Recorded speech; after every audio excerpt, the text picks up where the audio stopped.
Okay folks, welcome back to the channel. So today I'm actually here at Emo Court in County Laois, and you can see Emo Court house here behind me. Now the house was designed in 70 and 90 by architect James Gandon, and the first Earl of Portarlington commissioned Gandon to design the house. Now who was James Gandon, you may ask? James Gandon designed some of Dublin's most iconic buildings such as the forecourts, the Royal Exchange, which is now City Hall, and then also the Custom House. So he designed all those buildings, and he did some private commissions too, such as Emo Court.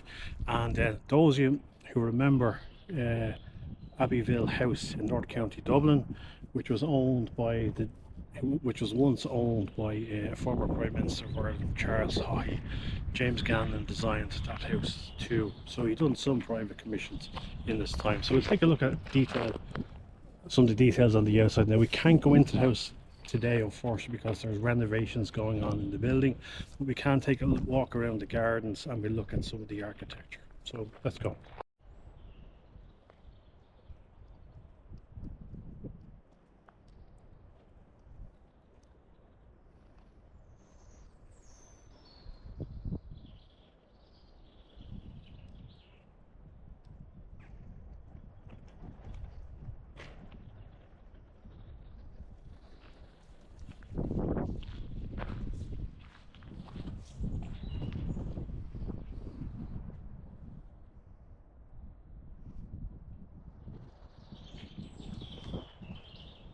So you can see some of the fine plaster work and some fantastic stone masonry which was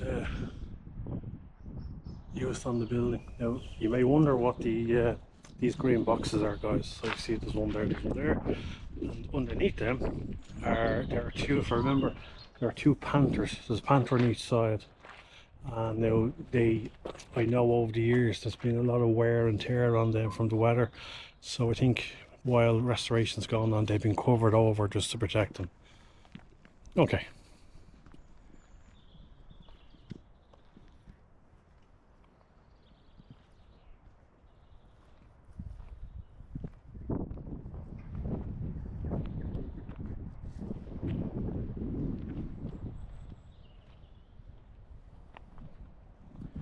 There's a nice view there over County Laois, and if you see the hill there in the distance, for those of you who go to Electric Picnic, that's the direction of Strad Valley.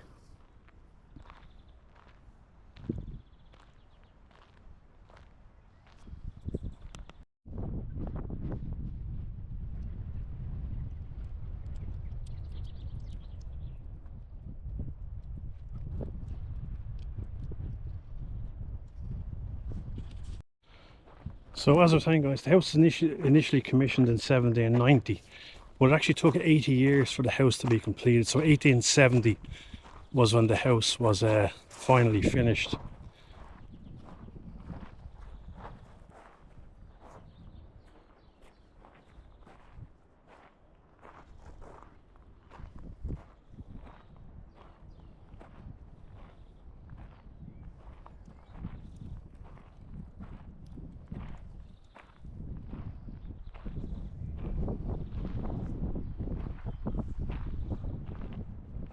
So there's some nice gardens here, as you can see.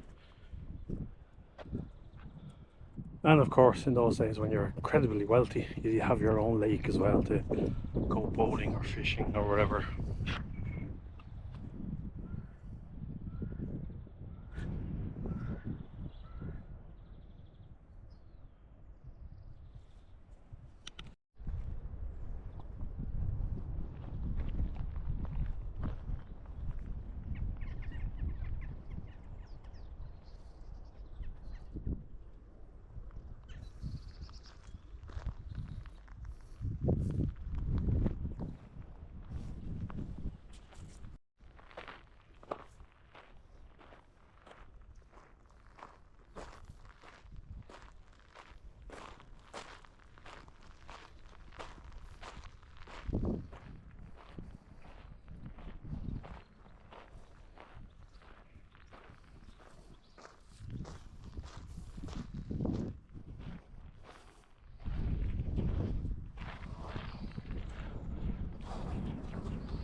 I just want to show you something here, guys. Now hopefully it shows up on the camera.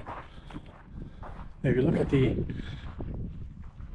the window panes down here, you see that weird ripple effect in the glass. What that is show you now. You should be able to see there. There's like a weird, like a wave effect in the glass, and what there is originally panes of glass. Unlike today, we make them in big machines where you have a pool of molten glass and it goes out onto it's a bed of tin. But the glass that you see here is hand blown glass. So originally when the glass was made for the house, it's a cylinder of glass which is blown. It's then cut and opened up and then flattened out again in the furnace. So that's the reason why you see that ripple effect in the glass, and the glass is not dead flat. So hand blown glass, very expensive to replace even today. There are only one or two companies now who make hand blown glass in Europe. You can see some of the glass up above is they look like modern panes of glass. So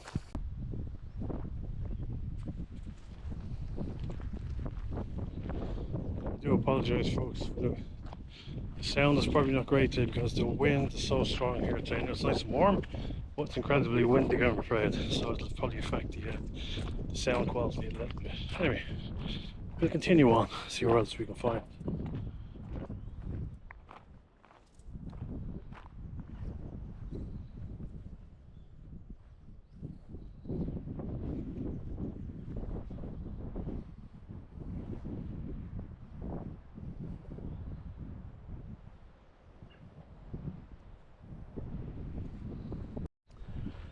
And then if you see there in front, folks, they were considerate enough to leave a plinth for my statue when it goes up there.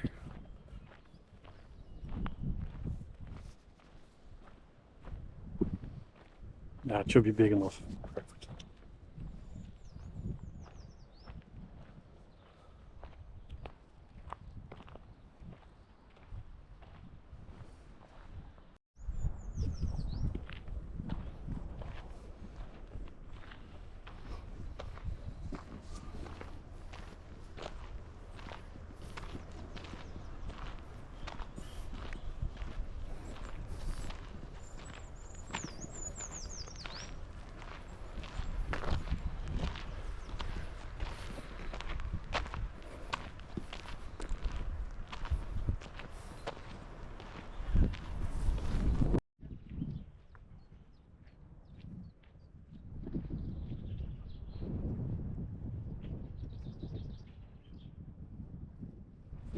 So folks, we're down at the lake here, and as far as I know, this is a man-made lake, so just goes to show you what great men they were back in those days, where they could build lakes literally.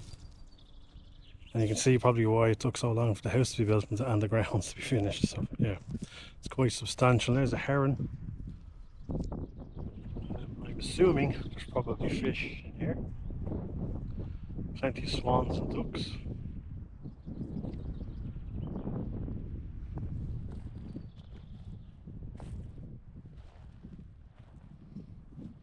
Should be a good view of the heron.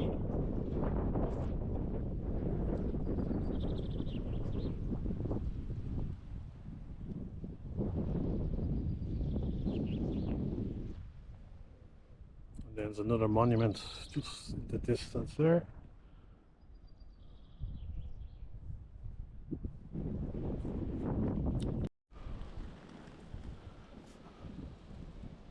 So you can see there, folks, this used to be where they used to prepare meat originally for this. So you can see the meat hooks where the meat would be hung up. Especially now, I assume there would have been glass. Yeah, you can see the remnants of what would have been where the windows would have been. So there would have been glass here, obviously to keep the flies and the insects out. And yeah, well away from the house, so no pests or rodents going into the house. But anyway, we'll go in through the walled garden here. There's also a coffee shop here, but we'll cut through.